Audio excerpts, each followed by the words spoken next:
ayun na nga mga kabady 'no, kita nitong nasa baba ko. Kasi nakita ko kanina yung video niya, na pinanood ko yung video niya. So, i-play natin at, nalilito ako sa kanya, Gusto ko reaksyonan at gusto ko ilabas yung opinyon ko batay sa mga sinasabi ni Sir Jun Virana. Alam ko na makakalingap din 'to, kaya nga na-follow ko 'to dahil inaano din, nasa likod din 'to ng kalingap. So, panoorin natin mga kabady bago natin reaksyonan. Yung boxing, ibig sabihin, daman, pa-check up na po kayo agad. Ayan. At dito na po natin tatapusin yung boxing. Ibig sabihin, tapos na po yung boxing at naging successful na po. So wala na po tayong pag-uusapan dyan. At ngayon po ay ayaw ko na rin pong magbigay ng mga anumang clue dahil yung mga interpretation ninyo puro mga palpak. Ayan. Okay. Sige, yun nga, sabi niya, tapos na ang boxing. Wala pa ngang napangalanan kung sino yung pinalabas niya. Tinapos na kaagad. At yun nga, ang sabi niya, ayaw na niya ulit magbigay ng mga clue kasi yung mga interpretasyon ng mga nanonood sa kanya ay mali-mali. Ganito lang kasi yun mga kabady. Explain ko lang ha. Based sa opinion ko lang at reaction ko lang. Kung talagang may mga impormasyon kang nalalagaan na nasasagap o may taga-balita ka dyan, bago mo sana ilabas ang issue na yan o usapin ng mga ganyan, 100% confirmation mo muna. Kesa naman, kumukuha ka pa ng detalye doon, inilabas mo na sa social media, yung mga nanonood sa'yo, alam nila at kilala ka na makakalingap ka. Kahit sinong mga anti-kalingap, once na pamnood yung video mo na yan, kahit wala kang pinangalanan, lalo na sa isyong buntis, ano maiisip nila? Ano ang tatakbo sa isip nila? Kahit nga makakalingap ka ano nasa isip mo? Sino ang nasa isip mo? Hindi magiging mali ang interpretasyon ng mga nanonood sa'yo kung ikaw mismo ang nagpalabas ng usapin na ganyan kung pinanindigan mo. Pero yung pinalabas mo lang, pero ayaw mo naman panindigan. Alam mo naman dito sa social media, hindi lahat ng tao mapiplease mo. Hindi lahat ng tao pare-pareha sa kung ano yung opinion at iniisip natin. Yan pa kaya yung pinalabas mong issue na wala ngang pinangalanan at ikaw na mismo nagsabi nung nakaraan na kayo na bahala mag-isip kung sino yan.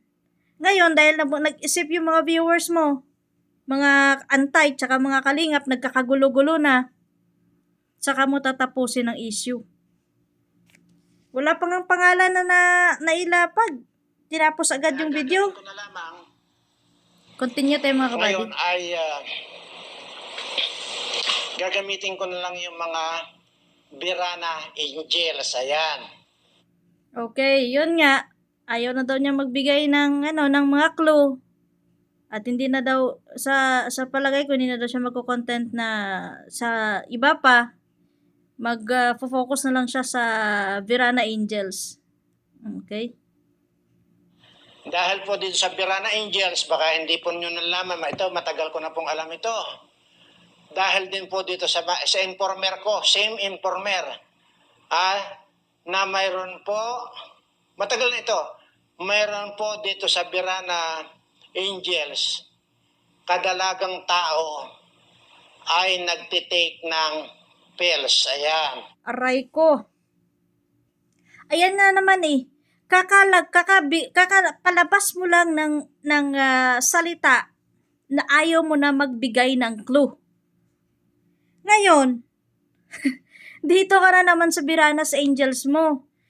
Same na tao ang nagbibigay ng impormasyon sa'yo at matagal na pala yan. Bakit ngayon mo lang pinalabas? Viranas Angels mo yan. Bakit hindi mo muna kausapin yung tao diretso in privately. Bago ka na naman nagbigay ng clue dito. Ngayon, nagpalabas ka na naman ng ganyang usapin. May mga nakakilala kung sino mga Viranas Angel mo dyan. Ipangbabash sila isa-isa na wala ka namang pinangalanan, na kahit sila ayaw din nila pangalanan, pero lahat ng Viranas Angel mo dyan, madadamay. Eh di yung community mo na naman magkakagulo niyan. Ikaw yung founder nila dyan. Ikaw yung nasa itaas nila dyan. Ikaw dapat yung umaksyon kung ano yung magandang gawin dyan bago ka magpalabas ng usapin dito sa social media na alam mo naman yung mga tao dito mahilig makichismis lang. May dagdag yan pero walang bawas. Kakasabi mo lang na ayaw mo na magbigay ng clue pero ito ka na naman. Ano ba talaga? Diyan ako nalilito eh. Alam niyo na, kung nasabi ko man, natural, nasabi ko man na hindi rin ako naniniwala 100% dito sa sa kwan ko, sa informant ko, hindi ibig sabihin na totally, makon lang kayo mag-interpret eh. Natural. O ngayon, ito matagal ko nang alam na mayroong Virana Angels na kadalagang tao ay nagtitake ng pills. Ayan, kaya yung...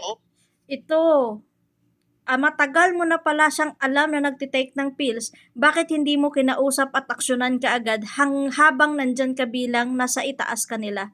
Bilang ikaw yung nagpapaaral sa kanila or beneficiary mo man sila. 'Di ba? Tapos dito mo ipangalandakan na yung angels mo is may nagtitake ng pills na kadalagang tao. Ito yung literal na sumisira sa sarili niyang community. Kasi alam mo na palang, matagal mo na palang alam na ganyan yung ginagawa ng angels mo. Bakit tinayaan mo lang, bakit tinayaan mo na, hindi ko mag-get si Sir Virana eh. Ang gulo niya as in. Unang-una pa lang, sabi niya ayaw niya magbigay na ng clue kasi maggulo daw. Tapos ito na naman, yung titirahin niya, yung Viranas Angels niya. Sana mangyayari sa'yo? Hindi ko lang alam sa inyo mga kabadis na nanonood din sa kanya, alam ko na nakasubaybay din kayo sa kanya. Ano masasabi niyo? Oo, alam ko na makakalingap din siya, pero sa ganitong sitwasyon, hindi ko magets kung saan ba talaga siya. Kung ano ba talaga. Buntis na yan, kalimutan nyo na yan, at tapos na ang boxing, naging sakslan. Ano kaya kung i-message ko yun na, yan, tandaan nyo, natural, kayo, pag-aralan nyo muna,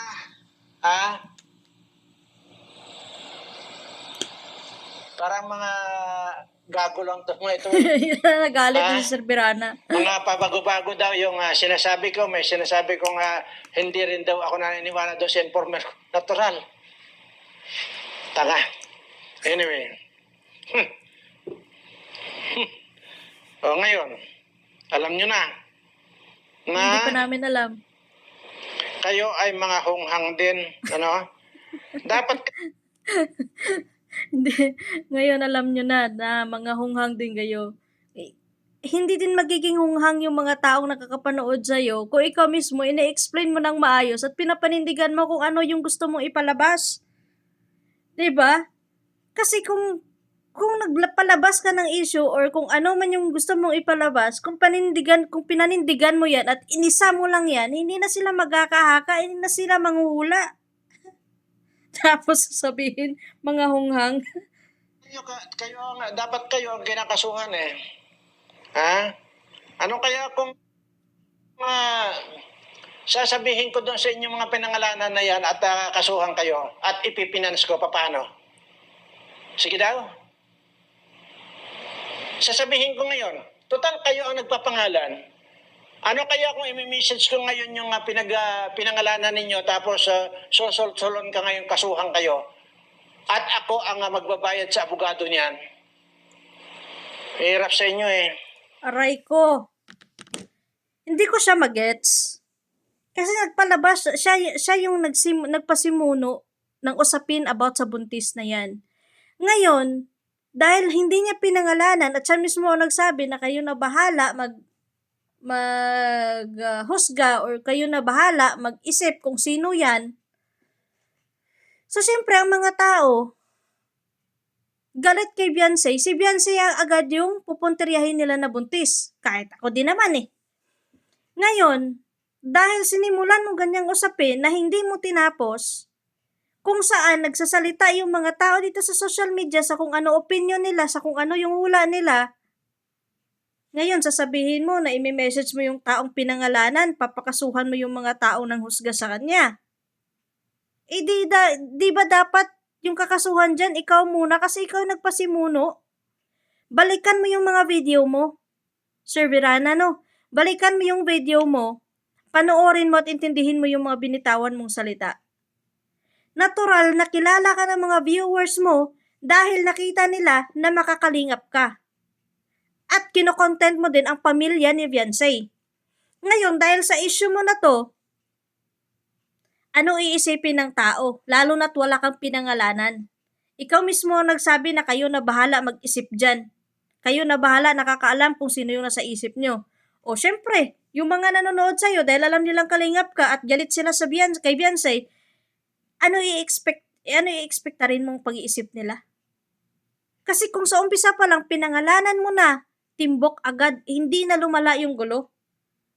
Ngayon, nagpasimuno ka ng gulo, nang mapag-usap-usapan dito sa social media kung saan nadadawit yung ibang pangalan, ikaw pa magsasabi ngayon na pwedeng kasuhan yung mga nagpangalan doon sa tao na yon? Ikaw pa mag-finance, ikaw pa magbibigay ng abogado? Alam mo, Sir Jun Virana, no? Ang katotohanan, pwede matakpan ng pera yan. Alam ko, mayaman ka. Pwede madala sa pera yan. Pero kahit gaano mo katapal ng pera ang katotohanan, bubulasaw yan. Yung pera, bulaklak lang yan sa palad natin. Matakpan mo siya, panandalian. Ang katotohanan, pero hindi yan mawawala kahit kailanman. Kaya hindi ko maintindihan, hindi ko magets kung ano yung pinupuntirya ni Sir Jun Virana dito. Ang gulo niya eh. Minahal siya, finalo siya ng mga kalingap dahil nakikita nila na supporters ka ng kalingap. Pero ngayon parang, ano ba? Natatawa lang ako sa mga video niya kasi napapanood ko din yung mga video niya minsan kapag dumaan sa akin. Pero sa ganong sitwasyon, alam yung ganon, parang gusto kanyang pakyatin sa puno ng papaya kung saan nasa taas ka na ng papaya, sa kanya gagapasin. Yan yung sinasabi na mahirap magtiwala dito sa social media. Kahit gaano ka pagagaling mag-explain, kahit gaano ka pagaling na reactors, kung balingbing ka talaga. So yun lang mga kabady, hindi ko lang alam kung ano yung pagkaintindi nyo Kasi yun yung pagkaintindi ko, yun yung opinion ko, kaya nabigyan ko ng reaction. Nasa sa inyo na yan, comment down below na lang mga kabady kung ano man yung sa part ninyo. Dahil kayo mismo na alam ko na panood nyo yan yung mga content niya at about sa issue na yan. So yun nga, tinapos agad yung usaping buntis na kahit wala pa ng pinangalanan, pero ito na naman, bagong issue na naman sa Viranas Angels niya, na isang dalaga daw nagte-take ng pills. So, sa ganyan sana, make it private muna bago natin ipalabas. Kasi mahirap yan Balik dyan sa'yo. Yun lang mga kabady. Ingat ang lahat. God bless. At comment nyo lang kung ano yung naging reaction ninyo at ano man yung naging opinion ninyo sa sitwasyon na to. Bye-bye mga kabady.